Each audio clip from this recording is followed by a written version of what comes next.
Be sure to subscribe to the Healthcare Security Cast so you don't miss a single episode. We're on multiple platforms, including Spotify, Apple Music, Amazon Music, and Audible, just about anywhere where you can listen to a podcast. For links to all of these sites, for links to join the Healthcare Security Cast community groups on LinkedIn and Facebook, or if you're interested in being a guest or being a sponsor, you can find all of this through one link. Check out our link tree at linktree/Brian Hamilton. That's linktr.ee/Brian, B-R-I-N-E, Hamilton. Again, that's linktr.ee/Brian Hamilton. And before we get into the show, I just want to thank our sponsors, 3D Network Technology. Reliability is our core value. Visit 3dnetworktechnology.com. And Genetech, delivering security strategies for healthcare. Visit Genetech, that's GENETEC.com. And also the Change Execution Group and 360 Life Transformations. Visit 360lifetransformations.com. Welcome to the Healthcare Security Cast, the podcast dedicated to healthcare security, safety, and emergency management. If you are involved with a healthcare security program or desire to be, this podcast is for you. Join the conversation as we discuss the issues that matter to healthcare security professionals while leveraging the expertise of healthcare security thought leaders and experts in personal development. And now, here's your host, Brian Hamilton.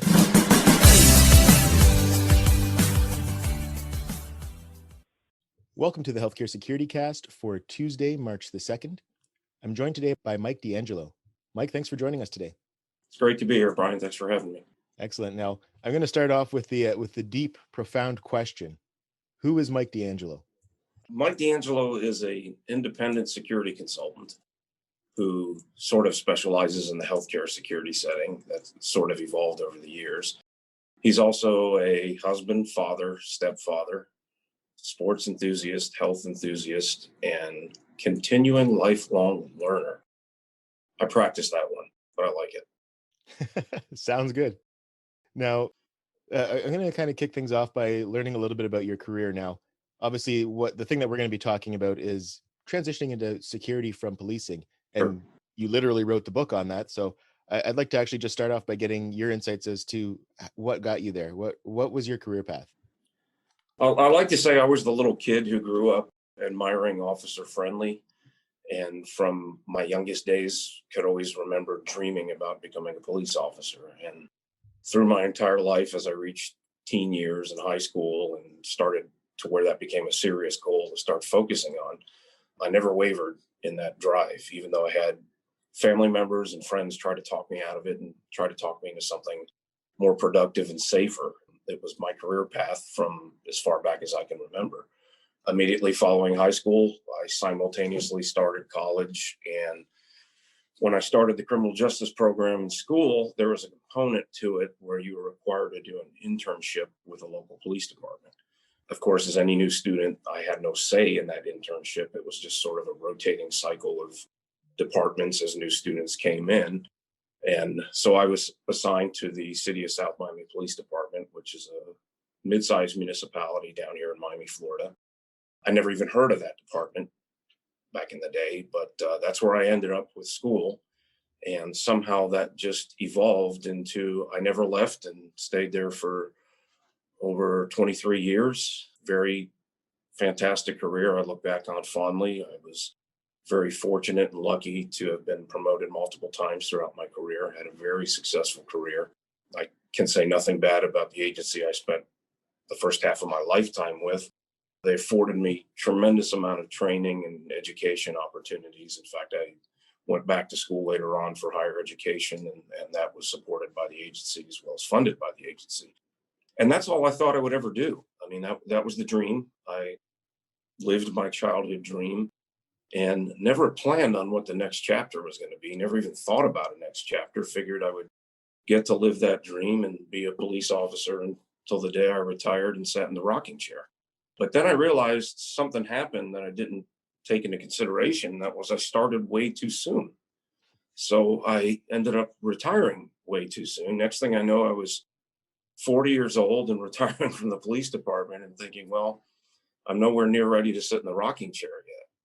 And then the next phase just sort of, I hate to say fell into my lap, but the hospital system that I ended up working for happened to have a large hospital facility within the jurisdiction that I policed. So I got to know a lot of their security leadership and a lot of their executive leadership over the years. And likewise, they got to know me. And when they got wind that I was retiring from the police department, I was offered a position with them. And that just sort of became the natural evolution.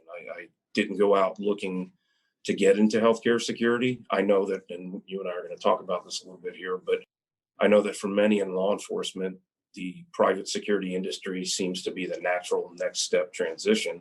So that wasn't so unique, but ending up in healthcare security just happened to be where the apples fell for me.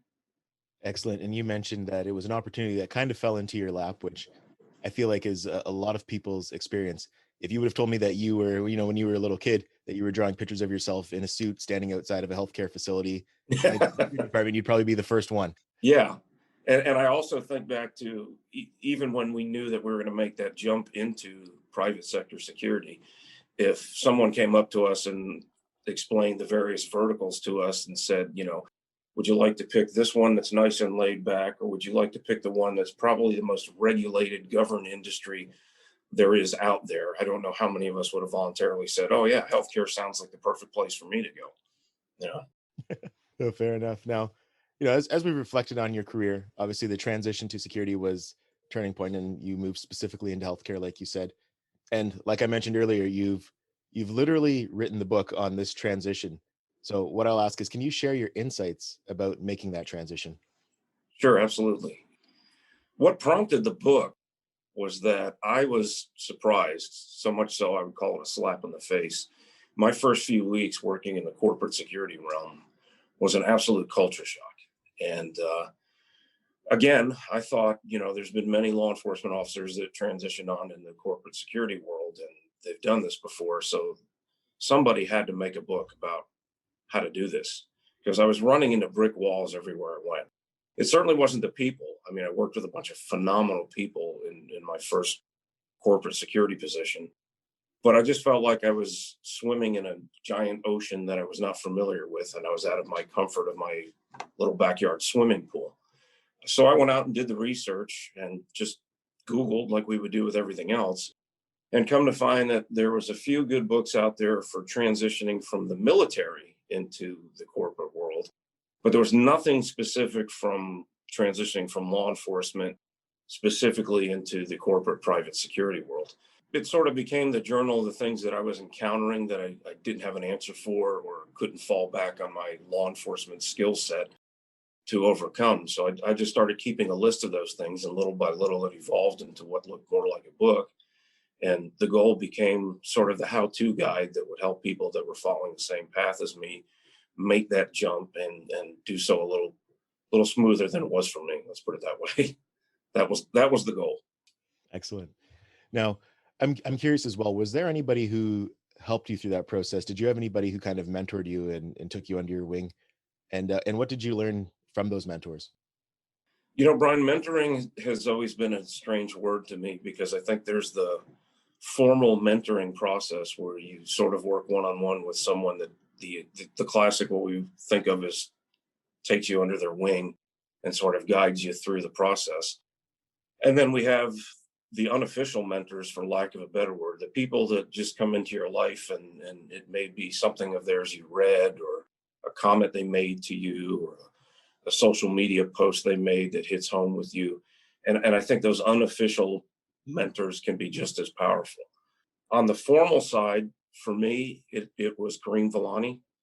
I was very fortunate that the healthcare system I worked for right after law enforcement happened to be one that was a very progressive, forward-thinking group. And they made the very difficult decision to bring in an outside consultant to evaluate our security program. That happened to be Kareem, and I was the liaison to work with him through our system. So we became pretty good friends. We got to work together quite well. And later on, as my next phase of life came to me and I started transition number 2 in life, Kareem was the one that was there for me formally along the way. But informally, man, it reads like the who of our business. And I'm sure you know these names. People like Paul Maines, Brian Warren, Bill Mars, Marilyn Holler, Lisa Terry. These are all people that I've been fortunate to interact with since I started in healthcare security. And I've either worked with them directly in councils or just ran into them at a conference or read something they posted that hit home with me and impacted me, and certainly had an impact on my professionalism. And I'll mention now, I call the new generation of the healthcare security stars, of which you are one. I can learn from people that come after me in this industry, people like you, Mark Reed, Jonathan Westball, Mike Hodges. These are people that are, I say, taking over the reins and leading the future of what our industry is going to evolve to. And I don't want to become a dinosaur just yet. I'm far too young and got a lot of years left in me. But that doesn't mean I can't learn a lot from the people that came into this industry after me as well. Those are some excellent names you mentioned there, and thanks for mentioning me. I appreciate that. But another thing actually that you did mention were the councils that you worked with a lot of these individuals on. So could you talk to us a little bit about your involvement with volunteer leadership or just being a member of these associations?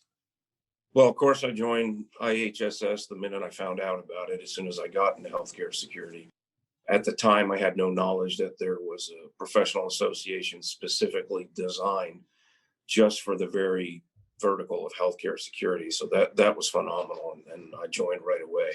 I had been a member of ASIS International for quite some time before I made the transition, because I knew early on from a colleague of mine that studying and pursuing the CPP was going to be a huge step in my success going into private security. So I had joined ASIS very early on and was very fortunate that early on in my healthcare security career, I was selected to join the Healthcare Security Council.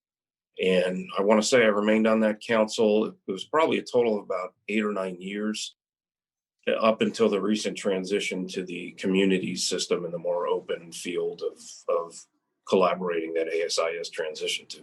But that was a great opportunity early on. I had heard at the time that many people in our industry were sort of on a waiting list to get into that council and participate. So I was very fortunate, and that sort of catapulted my learning and education in our industry. Excellent stuff. Now I'm gonna use a quote here, and I'm really a big fan of getting inspiration or just kind of helping reset and get realignment sometimes from quotes from people who've been there, done that. And this one comes from Bruce Lee, and the quote is: "Adapt what is useful, reject what is useless, and add what is specifically your own." Wow. What was important for you to remove and conversely add to your toolbox to make your transition to healthcare security successful? What a great quote from a great human being. I can sum that up very easily. In fact, I think when I started writing the book, I coined a phrase, I called it professional arrogance. And that's this thought process that so many people transitioning out of law enforcement that envision private security as that next natural evolution that we talked about just have this feeling that the red carpet is going to be rolled out for you, that any corporation, whether it's a healthcare system or a top 500 business or something of that nature, is just can't wait to get their hands on that retiring law enforcement officer and that skill set. And as soon as you realize that not only are you a dime a dozen because there's so many people transitioning out of law enforcement into private security, but you're going to be outdone by people who have specialized in that industry all along. You may be walking in the door of the resume that says you were in law enforcement for 25 years, but you're competing for a position with people that have master's degrees in security management, have spent their entire adult life working in security management.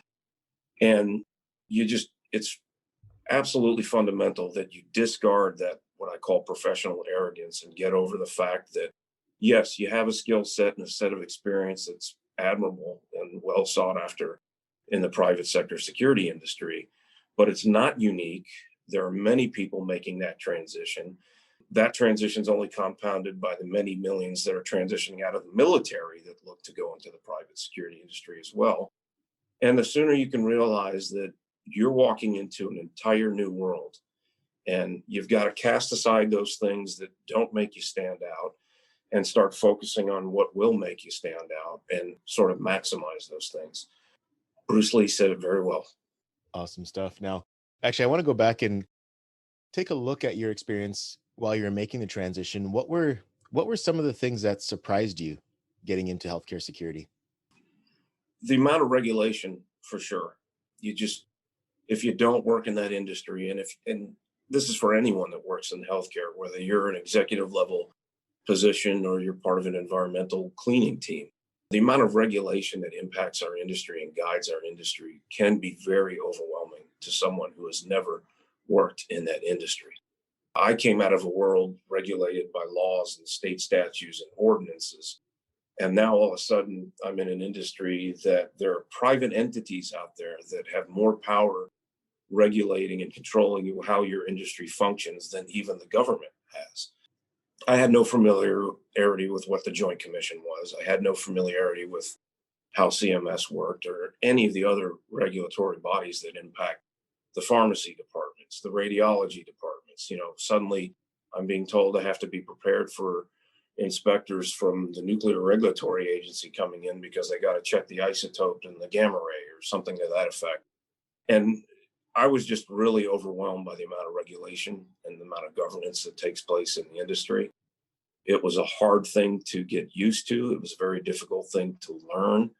But I've sort of turned that into what I say, if somebody can come into healthcare security, become competent at it and overcome these things, then they can probably succeed in any other vertical of the security industry there is. Because if you can make it with this level of regulation, then you're prepared for just about anything that the security industry can throw at you. Now, as far as, we talk about some of the challenges, what were some of the things that really benefited you from your policing experience as you transitioned into healthcare? Certainly the discipline and the integrity, just the way I decided I was going to go about setting up my new, if you will, persona of a healthcare security leader. I knew I had to fit into their world, but I wanted to bring those things with me that helped me succeed in my law enforcement career into my new career in healthcare security. I think right away the level of integrity that a law enforcement officer brings with them when they make that transition was very well received. I think I worked really hard to try to instill that in my team. This was a large team of people that had been led by several leaders over the years with various backgrounds, and they weren't necessarily used to that level of rigid structure and organization and how they do things. So I think that brought something to the plate that we don't necessarily see right away in the healthcare setting if it's a healthcare security leader that was sort of born and raised within the industry as opposed to making that transition. Not to say those that start there don't have it, but I think it was a skill set I brought with me that was incredibly helpful in succeeding in the transition. Excellent stuff. Now, one thing I wasn't going to ask you about, but I am kind of curious now because you made the transition from healthcare security now to being a consultant. And you did mention having access to Kareem, who had a lot of experience consulting. What's some advice that you would offer to somebody who's going to make that transition now from security to consulting? Don't.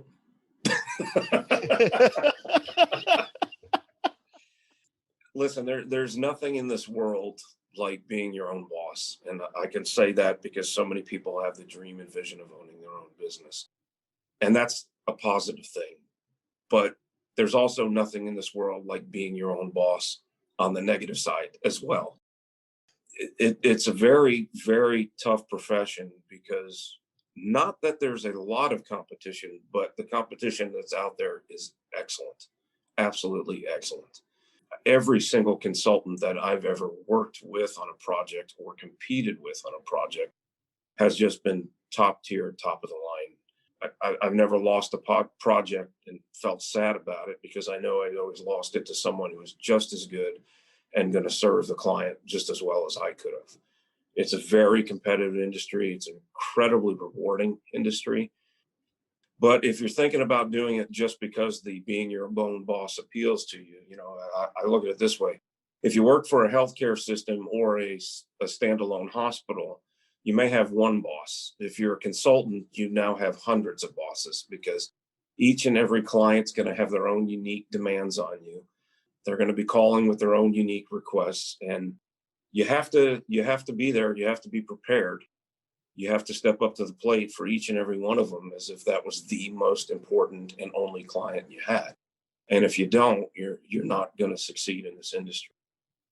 We certainly can't talk about it and avoid what's going on in the world right now. COVID has hit the consulting industry, the security consulting industry, just as hard as it hit any other industry. And if you can envision for a minute a plate of projects that might have been in front of me that I've been working on, all of a sudden, we're not letting visitors and family members into hospitals when COVID hits. The last thing we're going to let in is outside consultants or vendors or service contractors or things of that nature. So to say that it's thrown a speed bump in our industry as well is an understatement, because we can't really complete anything until we can step foot back into a healthcare facility. And that's a long time coming, especially here in parts of the United States where we're no closer to getting over this than we were when it started. Certainly a challenge, but if it's something you're set on doing, it's absolutely a rewarding career to go into. The number one thing I can think of is it has to be something you do by choice, not something you're put in position. Far too often I run into people that became consultants because they lost their security job or their healthcare security job and were forced to do something to make ends meet. And it will never work under that model. It has to be a decision you made because you're mentally, financially, and 100% prepared to do. And it's got to be something you want to do when you're ready to leave your employed position on your accord and on your terms to make this next venture work. But it can't be, I have nothing to do, I've lost my job, I've got to come up with a way to make ends meet, therefore I'm going to become a consultant. Because if your heart and soul's not in it, like anything else, you're absolutely not going to succeed. Oh, absolutely. That makes a lot of sense. Now, I'm going to ask you kind of a difficult question here. I want you just to... Those were the easy ones? Those were the easy ones. Okay. So just imagine now you get home today, there's a DeLorean sitting in front of your house, and you can actually go back in time and see Mike D'Angelo just, 6 months before he's about to retire from the policing world. What advice would you give yourself? Wow. I think the number one advice I would give myself is take another 6 months before that retirement date. I literally retired on a Friday afternoon and started my healthcare corporate security position the following Monday. So I retired for a weekend and went right back to work. And again, planning. What I tell anybody now that comes to me for advice on the subject is, if you can make it 6 months to a year down the line before you make that move, then by all means take the time and do the planning. Don't make the situation fit your circumstances. Plan so that your circumstances fit the situation, if that makes any sense. If I had the opportunity to prolong it another 6 months to a year so I could start to achieve the certifications and take the in-service training programs and things that would have better prepared me for making the jump into healthcare security, I would have done that. So if by all means you have the time, and this holds true for law enforcement, for the military, for just about any profession that would be considering transitioning into the security world, take the time to do the planning so that when you make the move, it isn't such a tremendous culture shock to you, and you're better prepared to fit in from day one. All right. Well, wow, you retired for an entire weekend. Yeah. Did you at least go away for the weekend? No, I went nowhere. Absolutely not. And by the way, do I get to keep the DeLorean or? Absolutely, sure. It's a we're all playing the imagination game here. You can keep it as long as you like. Now, the next thing I want to ask you about is your book. Like, I know we've talked about it, and I never really actually got a chance to ask you about the book. Can you tell us actually about the book and just kind of let people know, what they can expect and how to get it? I'll put a link in the description as well so people can access that book. Sure. The title is From Police to Security Professional, A Guide to a Successful Career Transition. It did publish from CRC Press in January of 2015. So we've just gone into year number 6. I've been blessed and honored that the sales have been tremendously successful, and surprisingly around the world.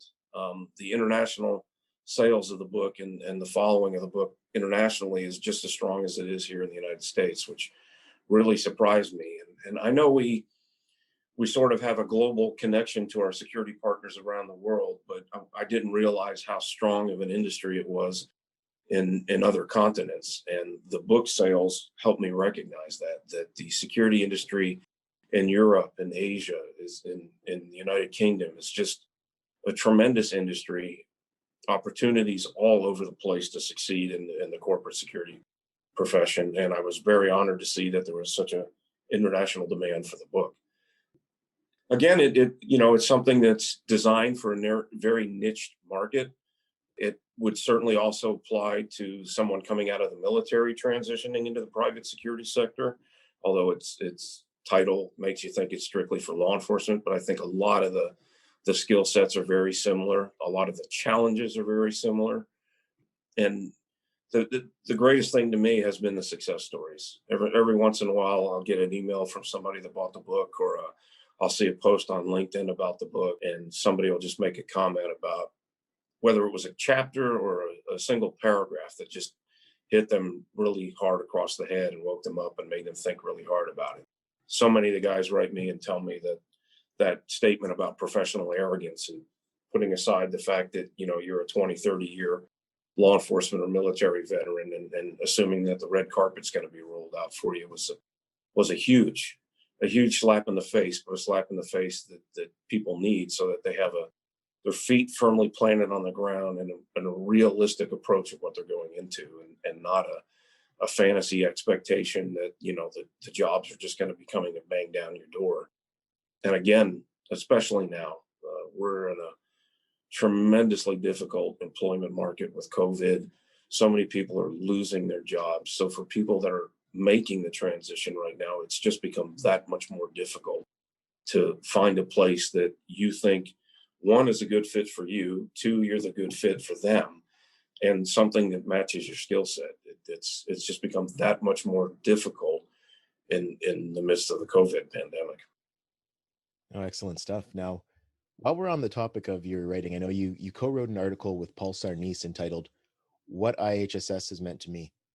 Now, I know it's been some time since the article was published, but for those who haven't had the opportunity to read the article yet, can you share what IHSS specifically has meant to you? Wow, and I'm glad you brought that up, because I forgot to mention Paul's name when we were talking about unofficial mentors, because there's another one. What an honor to be able to write a piece with Paul. We were both asked to do so, coming up on the anniversary. And what I focused on the most, because this is what I've always gotten out of IHSS from day one, is the collaboration and the connections, especially for somebody that wasn't born and raised in healthcare security. And even years into my transition, I was still learning, never stopped learning. And again, with the massive amount of regulation and the changes and evolution that our industry undergoes year after year, just being able to reach out to people across the country that are in similar position, such a powerful tool. And, ASIS International was fantastic for what it does, but being the broad-based security organization and with such a large membership, you sometimes would struggle to find the right information you need that was specific to our industry. So having the connections and the collaboration of other members in IHSS has just been fantastic. I can't think of an issue where, if I couldn't find somebody in my local healthcare community that knew the answer to, I could fire off an email or go on a message board or something of that nature.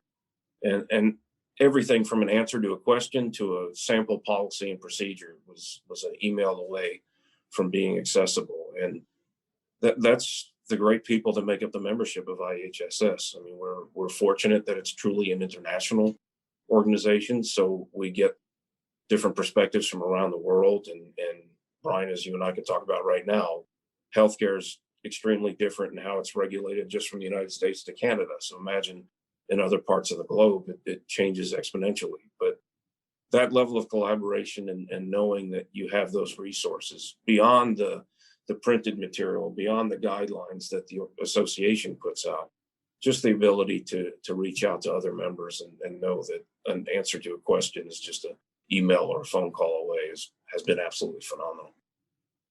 Very good. Now, you've benefited others by sharing your knowledge and experience through multiple publications. You've written the book, obviously, that we've spoken about, spoken at different conferences and events.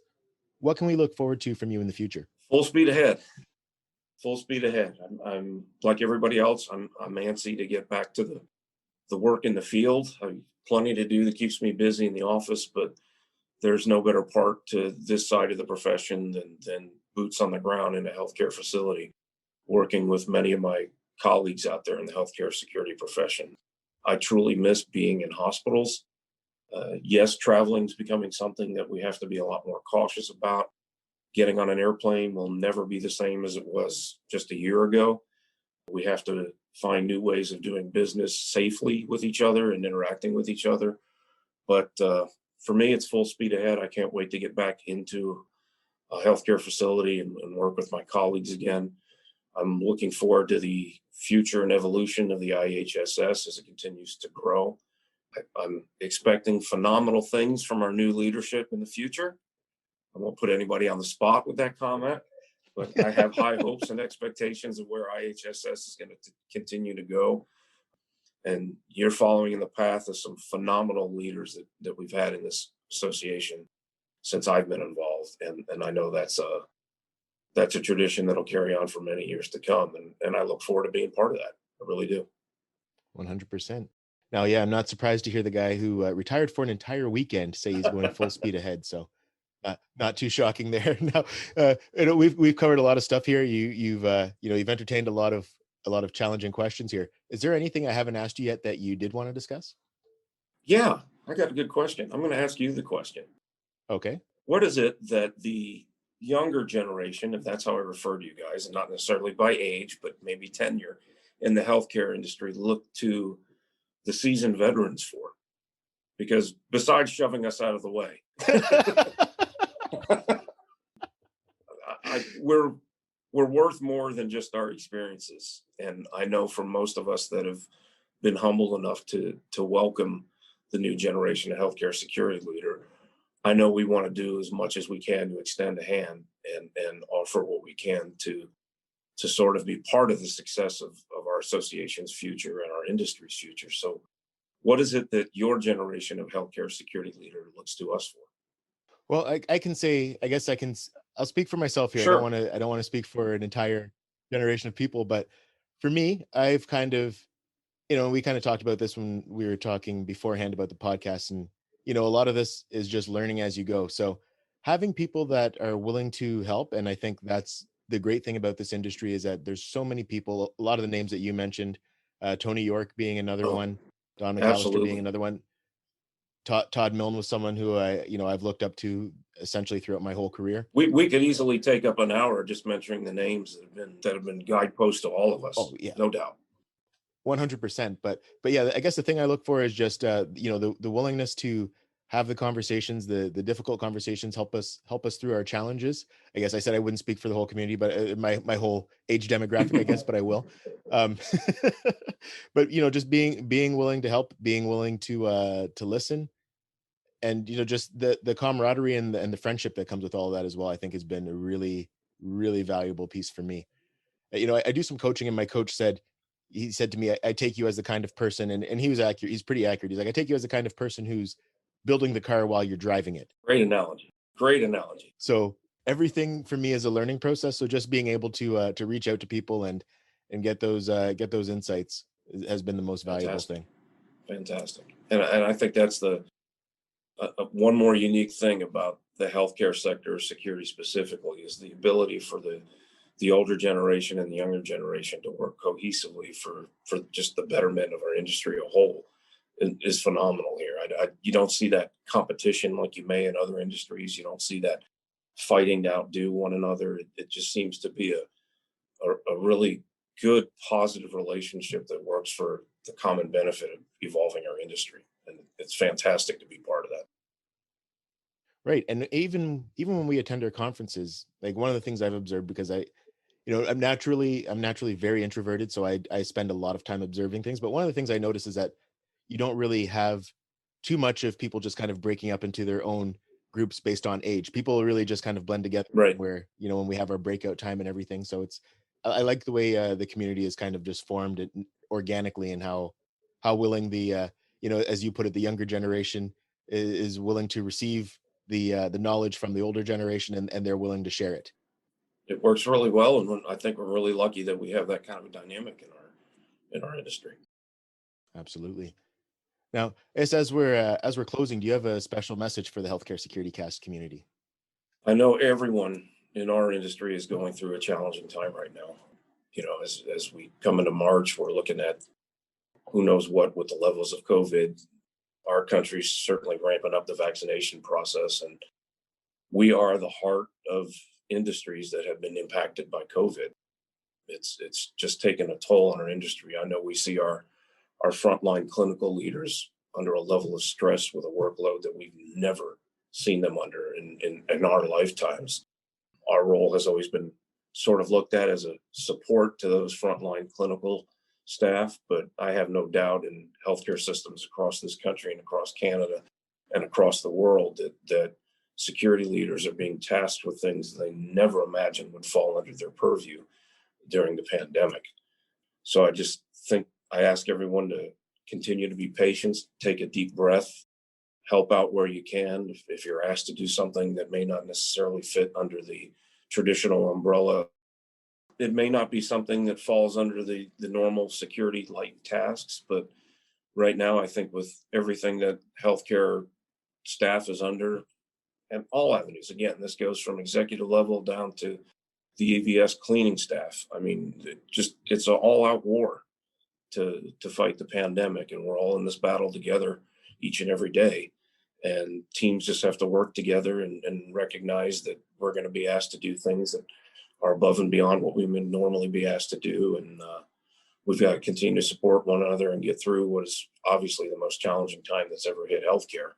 But we'll get through the other end of this, and we'll get back to a day where there'll be some kind of normal again in our industry, whatever that may look like. But don't lose sight that we're in this together, and we'll come through stronger when it's all over. Awesome message. Now, what are the best ways for us to connect with you? Oh, I'm all over the place. Very active on LinkedIn. LinkedIn seems to be my social media of choice. I'm on Facebook as well. Not one for Twitter, because I've just never been able to say what I need to say in under 120 words, as I'm sure you find that hard to believe.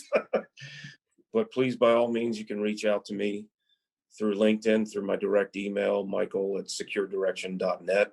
My company's website is securedirection.net.